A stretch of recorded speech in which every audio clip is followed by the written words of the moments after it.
یہ تو اللہ کا فرش ہے، اللہ تعالیٰ کا گھر ہے، یہ یہاں ہے. اتنا سننا تھا. وہ شخص جوش میں آ جاتا ہے اور جوش میں آ جانے کے بعد مولوی صاحب سے کہتا ہے میں آج سے توبہ کرتا ہوں اور آج سے 5 وقت نماز کو باجماعت ادا کروں گا. مولوی صاحب حیران ہو گیا کہ بھائی میں نے تو قرآن کی آیت نہیں سنائی، میں نے تو حدیث نہیں سنائی، میں نے تو کوئی تربیت نہیں کیا، کوئی درس نہیں دیا، یہ گرد غبار کی بات ہی کیا تھا، پھر تجھے اتنا زبردست ایمان تیرا کیسے جاگ گیا؟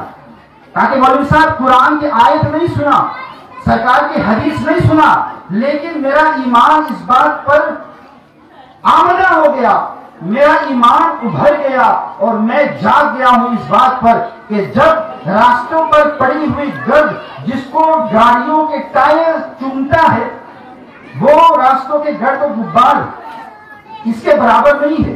اور یہ گرد و غبار مسجد کے اندر جو ڈسٹ ہوتا ہے، وہ گرد و غبار کی عظمت اتنا عالیشان ہے کیونکہ وہ ڈسٹ کو نمازیوں کے قدم چومتا ہے، اس لیے اس کا دربار اعلیٰ ہے. جب ایک نمازی کے قدم سے لگی ہوئی ڈسٹ کا یہ عالم ہے تو وہ مرد مجاہد کا عالم کیا ہوگا جس کے پیر کو اللہ کا گھر چومتا ہے،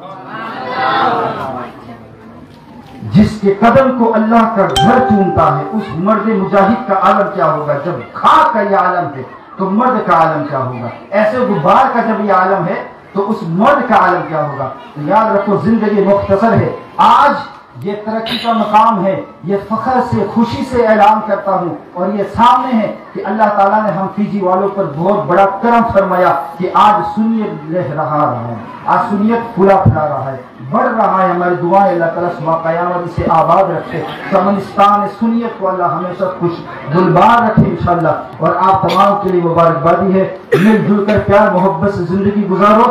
ایمان عقیدہ سلامت ہے تو سب کچھ سلامت ہے. کہ محمد سے وفاتون ہے تو ہم تیرے ہیں، یہ جہاں چیز کیا لوح و قلم تیرے ہے. وما توفیق الا باللہ، استغفر اللہ. السلام علیکم ورحمۃ اللہ.